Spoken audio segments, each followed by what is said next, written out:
Bonjour professeur Hanan, vous êtes chef de service de la réanimation médicale de Garches et nous sommes ravis de vous accueillir aujourd'hui dans Ligne de mire pour parler d'Approche, publiée en mars 2018 dans le New England et qui s'intéresse à l'association des corticoïdes et de la fluorocortisone dans le choc septique. Pouvez-vous nous expliquer le contexte scientifique qui a justifié la réalisation de cette étude ? Donc Approche, étude qui a comparé les corticoïdes placebo 15 ans après la première étude française qui avait montré un bénéfice en termes de survie des patients en choc septique traités par l'association hydrocortisone plus fluorocortisone. Alors pourquoi refaire 15 ans après cette étude ? Deux raisons. La première, c'est que les 15 années qui séparent la réalisation de ces deux études correspondent à des bouleversements considérables dans la prise en charge des patients en choc septique dans les services de réanimation. Par exemple, lors de la première étude, le concept de ventilation à petit volume ou de protection du poumon n'était pas dans la routine quotidienne. Et donc, on en connaît l'impact majeur sur la survie de nos patients de réanimation. Et puis, deuxièmement, outre ces évolutions de la prise en charge des patients en choc septique dans nos services de réanimation, eh bien, la controverse persistait quant à l'intérêt de la corticothérapie, notamment du fait de la négativité de l'étude européenne Corticus. Et comme l'étude européenne Corticus avait un certain nombre de différences remarquables avec la première étude française, notamment l'absence de fluorocortisone, une population moins grave, une population plutôt chirurgicale que médicale, il était apparu nécessaire de refaire, de répliquer, de dupliquer la première étude française. Pouvez-vous nous décrire la population incluse dans l'étude ? La population cible pour l'étude Approche a été déterminée avec l'idée que dans la prise en charge des patients en choc septique, les patients qui vont s'améliorer ou se stabiliser par une prise en charge appropriée, hémodynamique et respiratoire, ainsi que le contrôle de l'infection, ces patients n'ont pas a priori besoin de traitement adjuvant, mais plutôt de déescalade thérapeutique. Et donc, Approche a ciblé une population qui ne s'améliore pas malgré cette prise en charge optimale de 6 à 12 heures suivant les recommandations de la Surviving Sepsis Campaign.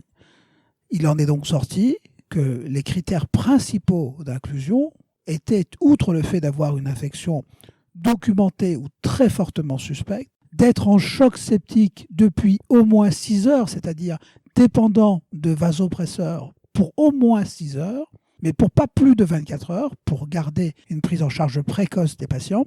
Et puis ensuite, le fait qu'il ne s'améliore pas malgré la prise en charge initiale, on a décidé de l'identifier par la mesure du score SOFA. Et donc dans l'étude, les patients ne devaient pas avoir d'amélioration de leur score SOFA dans les 12 heures précédant la randomisation.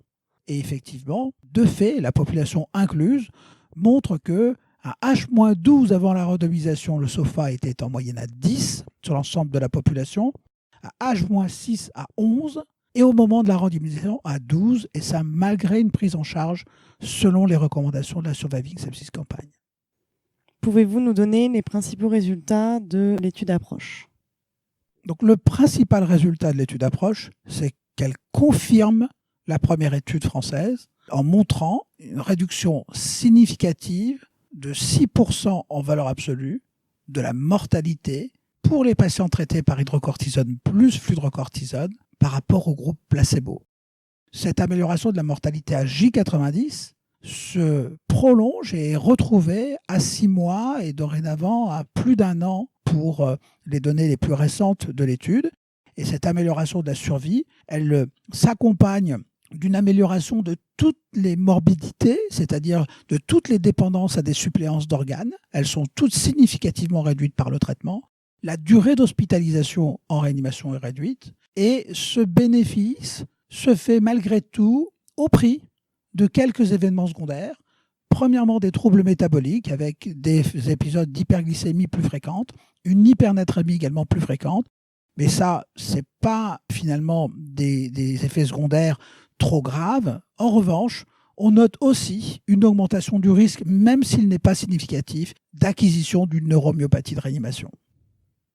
Quelles sont d'après vous les principales limites de cette étude ? Comme tous les essais cliniques, quels qu'ils soient, et quelle que soit l'attention que l'on porte à minimiser les biais, approche a des limites. Les principales limites de l'étude approche, selon moi, sont le fait que l'étude ait été conduite au niveau national. Et on connaît la variation géographique de la prise en charge et du pronostic des patients en choc septique dans les différents pays. Donc, l'absence de dimension internationale peut limiter la validité externe, par exemple pour des patients traités en Amérique du Nord ou en Afrique ou en Asie. Donc ça, c'est pour moi la principale limite de l'étude approche. L'autre limite de l'étude approche, c'est sa durée dans le temps. Puisqu'on a démarré l'étude en 2010, il a fallu plus de 6 ans pour la conduire et la cause principale de cette durée prolongée a été la suspension de l'étude à 2 reprises, une première fois pendant presque 1 an par les autorités de régulation du médicament, du fait de la décision de Lilly de retirer du marché de la protéine C activée, puisqu'au départ l'étude avec un schéma factoriel consistait à également évaluer l'intérêt de la protéine C activée.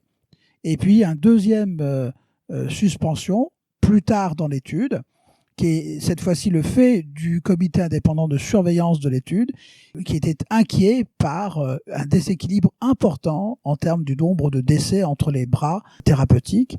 Et donc voilà, ces 2 suspensions ont contribué fortement à une durée d'étude un peu trop longue à mon goût. Selon vous, ces résultats doivent-ils modifier notre pratique au quotidien? Et si oui, comment? Le changement des pratiques est un processus complexe.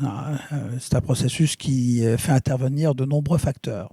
S'agissant de la corticothérapie d'une part, je crois que globalement les pratiques depuis 15 ou 20 ans, un grand nombre de cliniciens utilisent la corticothérapie principalement sous forme d'hydrocortisone chez les patients qui ont un choc septique qu'ils jugent entre guillemets réfractaires aux catécholamines, c'est-à-dire nécessitant des doses importantes de noradrénaline. Ça, c'était avant l'étude approche. Et je crois que l'étude approche va changer doublement les pratiques. La première, c'est que dans les critères d'indication de la mise en route de la corticothérapie, eh bien, je m'attends à ce que les gens utilisent davantage le score SOFA, ce d'autant qu'il est rentré dans la nouvelle définition du sepsis et du choc septique. Et d'autre part, à une recrudescence de la combinaison de l'hydrocortisone avec la fludrocortisone, ce que peut-être là peu de centres faisaient jusqu'à présent. Merci professeur Annan pour toutes ces informations sur l'étude approche.